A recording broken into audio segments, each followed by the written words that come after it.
depleted and exhausted. I don't want to look like that tonight, but you know, we definitely were held up there in Harrisburg for a minute. But we got it done. And this guy right here helped to make that happen. I am in awe of Malcolm. I remember when I met Malcolm, it was me and Michelle Billups. We were down at the Labor Day parade. I don't know if you remember this. And it had poured rain. So we had done our walk and everything, and we were coming back, and we were like, we turned around, we were like, Malcolm's behind us. Like, we were all fanning, right? And we were all soaking wet, and you stopped to talk to us. Like, you could have been like, I'm out of here, I'm moving.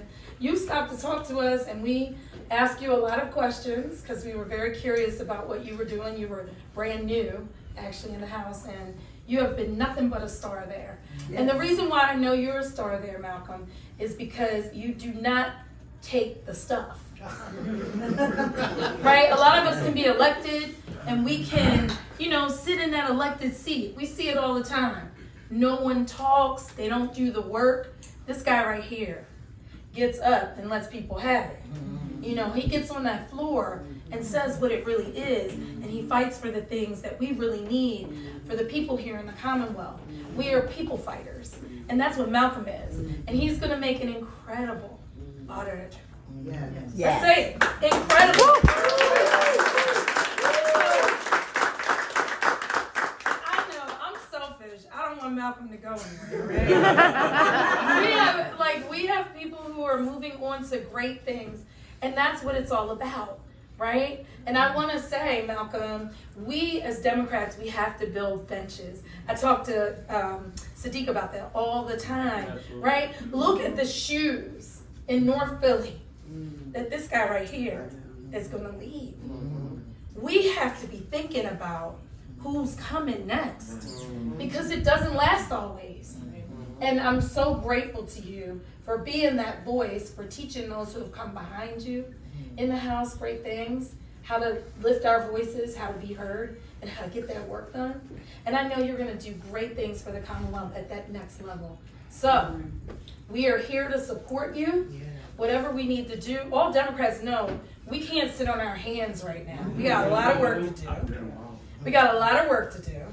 And one is for you on that ballot. And you're going to do great. We're going to get out here and knock for you, and we're going to get people to understand who you are, who you have been, and who you will be in that next seat. Thank you, Malcolm.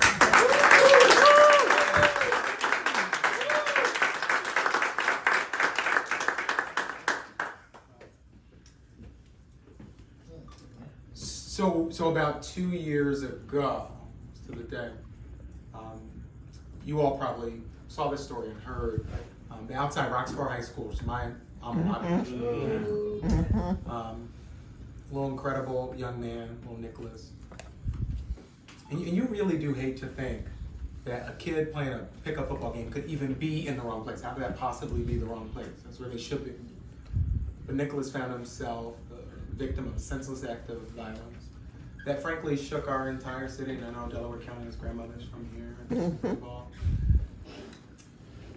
And after that, myself and Senator Hughes, we worked, we got about $500,000 to the school to just try to bring some sense of security in a moment that made no sense, that was difficult to try to rationalize and understand.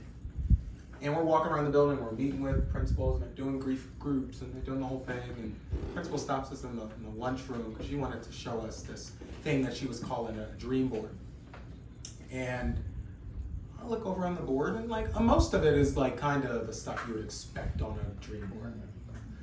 One person wrote, I want to go to this great college, I want to start a business, I want to start a family. But an anonymous student wrote on that board, I want to live to 30. I want to live to 30. And I think all of us in different ways feel that same sense of hopelessness and fear about what the future is going to be, if we're being honest. And so certainly for myself growing up, and a lot of young people look like me in my city, Delaware County, all across our Commonwealth, frankly, they're terrified that the crisis of gun violence will make their course of their life far too short than it should be. And you have folks in other parts of our Commonwealth, in Scranton or Erie, who are saying, you know, I hope I don't get caught up in the opioid crisis or in other substance abuse and get spiraled in that way. And you have folks who are saying, hey, like maybe I make it to 30, but is there a real job for me, a real opportunity for me, particularly in rural parts of our community? Are you gonna be able to raise your family where you were raised? Or are you gonna have to leave because you don't see a real path for you here? And I can tell you firsthand that a bunch of folks in my generation or younger, we're asking the question, are things like Medicare and Social Security, when I get to the golden years of my life, is that gonna be available and accessible to me? And so, none of us know the anonymous student who wrote that, or know that we know that. But we know. And we know that feeling in this moment. And what's so dynamic about this for me, and a part of the reason I decided to run for Auditor General, be your next Auditor General, because it's the one gig in state government, that entire job is to look at two fundamental things that you kind of have to do in tandem. First, to make sure that when we appropriate money to things, that nobody's taking advantage and corruptly using that money or not using that money in the way that we appropriate it. That's pretty important. I'm old-fashioned and believing that that's pretty important. No, it doesn't mean. But the second thing it does is to say, okay, well, you invested our dollars in these ways, but what do we get for that investment? And if that investment has delivered, that's great, how can we replicate it? And if it hasn't, if we're not producing with our limited tax dollars, government operations, services, supports that actually result in you having a little bit more certainty and security for yourself and your family, if we haven't achieved that, then the question is, how do we do it? You know, a good mentor of mine, I had the real privilege of doing this intensive program at Harvard Kennedy School for executives in government. And a good mentor of mine, former mayor of Houston, came up and we had lunch, and I mean, really, you have to like read 90 bucks. I mean, it's an intense time. She wanted to come with like more questions and more. I'm like, girl, I'm busy. But she said something that really stuck with me from that moment. She said, Malcolm, every elected office, every elected position, doesn't matter what the title is, it's just a tool. It's just a tool. And during the course of the campaign, you as a voter, all of us as citizens, we're trying to ascertain some information about the people who say, I want this tool. They dig in the box, they say, it's the one I want. And so is it helpful to know, like if they went to construction school? I mean, I guess that's helpful. That is helpful. Is it helpful to know which tool they want? I mean, yeah, that's helpful. That's important information. But the real thing you're trying to figure out is when you give them that tool, either by voting or not voting, what do they want to build? Yes. What do they want to build? Because telling you sort of their background with these sort of tools in the past tell you nothing about whether they want to build a shed onto the house or whether they want to tear your damn wall down. Mm-hmm. And we are in a moment right now where it's crystal clear some people are trying to do what me and Gina do every single day and try to build a government that works for working people and working families. Some people want to tear down everything that we've built. Absolutely. To make room for folks to build an economy, a commonwealth that's even more unfair than it's been for working people and working families. And if we don't have somebody in the role of Auditor General who's spending every single day looking at how you can be better protected and how your investments can be better utilized, if you don't have that, you are in big trouble. Now, I've had folks say to me, Malcolm, you're great. Gina was so kind, and she only charged me $5 for that. And so, you know, she's kind, she'll give you a discount. This is Gina Kerr. But there are a lot of people say, oh my God, we're gonna miss you on the floor, and tell them how it is, the whole thing. The Auditor General, that sounds like so boring. Why the hell would you want to do that? And I'll tell you, the Auditor General's office is not boring, it's not unimportant. We just have a damn boring Auditor General. And so we're gonna fix that here in a second.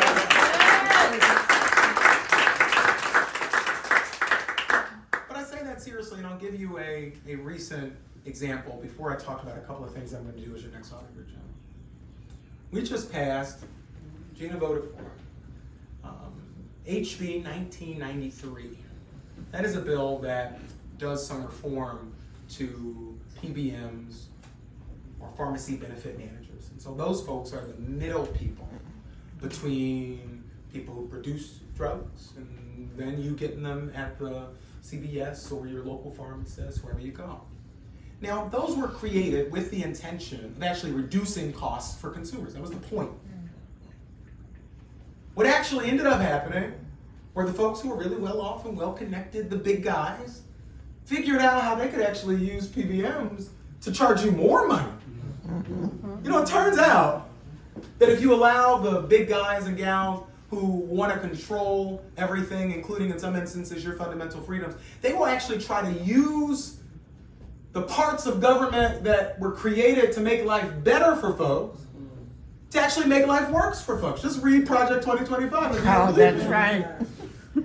There is literally, and I'm going off track a little bit. But if we allow this jackass to become president again, he literally wants to use the progress, to use the authority granted to our federal government to actually dismantle discrimination, to actually discriminate. Yeah. They want to use the Civil Rights Act and other things that we use to make progress for all Americans to actually do the opposite. This is what these folks will do. And so we have an Auditor General who, anybody who knew anything about PBMs, anybody had to ever pick up a prescription, you knew it was a little bit more expensive than it should be. Yeah. And there's certainly things we need to do federally, but there's some stuff that we need to do here in Pennsylvania. And so you didn't need to be a rocket science or like anything to know that there was a problem. The current Auditor General could have looked into this a long time ago and came to the legislature and say, hey, I looked into that. As you all are considering how to fix this, this is some of the stuff you really need to consider. That's the job. But actually, last October, we had to force him to do it. The governor and the legislature had to demand that he do an audit. And while he was being told what to do in a job that he clearly doesn't know how to do, we were fixing the problem. We were doing everything we could to actually reform the system. And I get a little upset about this because now it's an election year and he's going to put out an audit next month, pretending that he cares about the problem that had been sitting there for 2.5 years before somebody had to go to him and say, hey, sir, would you please do your job? They're robbing the damn people. Can you? So that is why we need somebody who's not making it up when they say, I know what's happening with working people and working families, and that there are things that government can be doing to make it work better. For some folks, that is an academic exercise. And so, they talk about it, they get it, they've read a white paper about it, they've done a town hall maybe, and somebody told them about it.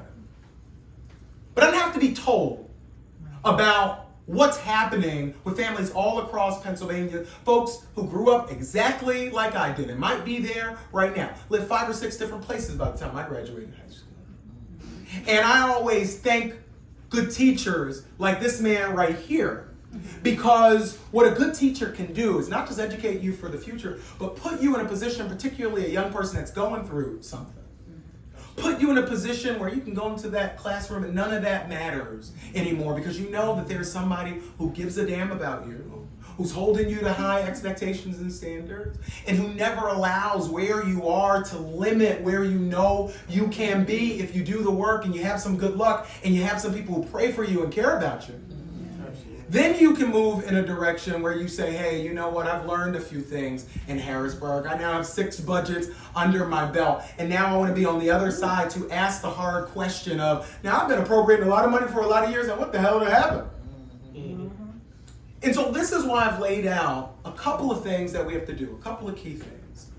The first thing we have to do, and I think this might be of interest to people in this room, we have to rebuild the Bureau of School Audits.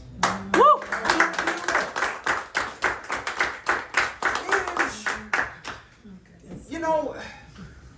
As I think about this, now you never want to give your opponent political advice. My advice would be to not run, say no. You really could just do a press conference, say, hello from Malcolm too. But I would say to most people, again, you don't have to be a teacher, you don't have to be an expert in education, to recognize that if you have a position in government that does the two things I told you the Auditor General's office does, you probably want to audit the thing that we spend the most money on. I mean, that's not, that kind of makes some sense to me. But one of the first things my opponent did was actually shut down the Bureau of School Audits.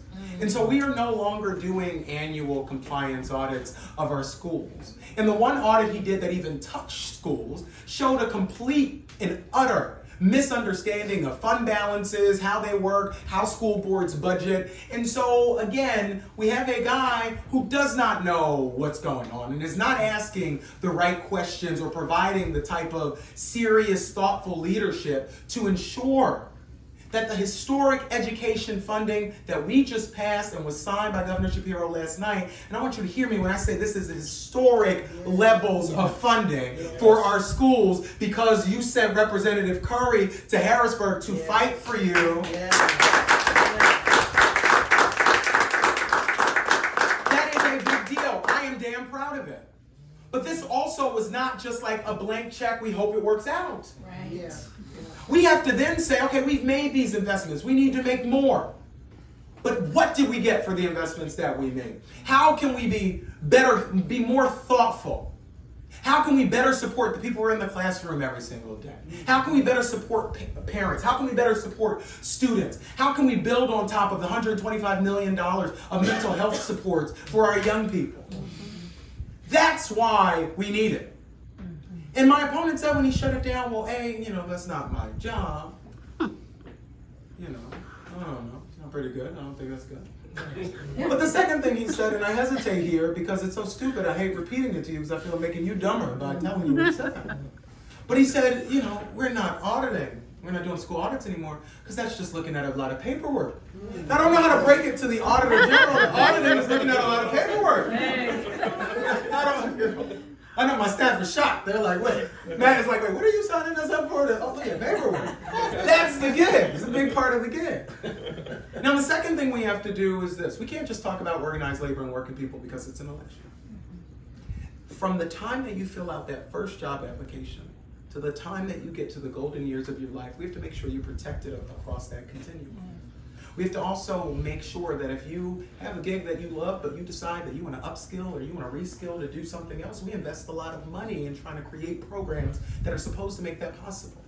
But we need to look at, interrogate, and ask the question of how we can make it easier for every single working person in Pennsylvania to be treated with dignity and respect. That means ensuring that labor and industry and people who are supposed to enforce the good rules that we try to pass, that those rules are actually being implemented in the real world. Because sometimes you work really hard on a piece of legislation and you write it and the governor gives you a pen and you celebrate and it's very nice. But then you look and you ask people out in reality outside of Harrisburg and they're saying, well, that was a good bill, it was well-intentioned, but it's not actually happening in the way that you wrote it, in the way that you thought it was going to happen. And so that's the gig of the Auditor General, to not just, listen, I love a ribbon cutting, I love a big check, a mock check, I love it. I will show up. I'm not shocked, I love it. But the question is, when the ribbon is cut, when the check is cashed, did we get the results that we wanted? Yes. Right. That's the job. And this is the final thing I'll say that as I close. Part of what I think we need to do, to go back to that anonymous student who's worried about the future, part of what we need to do to restore people's faith in government, because that's a part of the crisis that we're dealing with right now. Ronald Reagan famously said the scariest words in the English language are, I'm from the government, I'm here to help. And for a lot of people, they feel that. Because they've seen a lot of folks run for a lot of different things. Some of it they know what it is, sometimes they don't know what it is, but they look around and they say, well, what the hell is different for me? Yeah. And if you've ever felt that, then it turns out Pennsylvania has a position that's all about dealing with that. But we're not going to restore that faith that we need to restore just by saying, hey, we caught some bad people doing bad things. Because the reality is there actually are a lot of people doing a lot of good things. There are people who have run for office because they believe in the power of community, because they believe in this idea that we can actually govern ourselves, that we don't need a king to decide for us, but that individual people can raise their hands and say, yes, I want to serve at the local level to fix that pothole that took out my tire, and I want to do something about that. Yes, I actually want to have been on the school board, but we're not getting the resources that we need. So I actually want to run and go to the place to invest more money for my kids and for their classmates and for the other people that I care about. And sometimes you get really good people who run for office and actually accomplish some things that bear repeating. And what happens in the Commonwealth, much to my chagrin, is that somebody who's been to every single one of our counties, a bunch of different places, you'll go somewhere and you say, oh my God, Delaware County built up from the ground up, health department. Wow, that's great. Amazing. That's incredible. Oh, that's great. We could learn something about how they did that. Because there are other counties that also might need to build a health department from the ground up. And it would be great if they didn't have to just start from scratch. It would be great that because we kicked the tires and understood the processes, that we can actually say, hey, here are some things that worked really well. Here are some pitfalls. Here are some things that you can do. And when we do that, it's not just nice, we actually save you money. Yeah. We're not doing another study, another thing.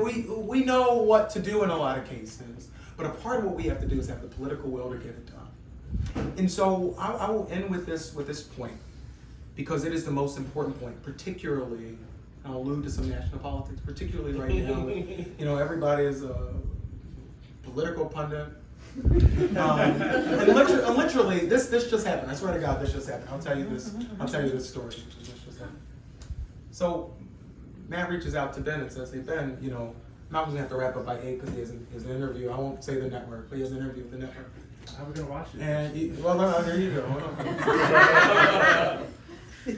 And so, sometimes before an interview, a producer will call you to get a sense of what you're gonna say before you go on with it.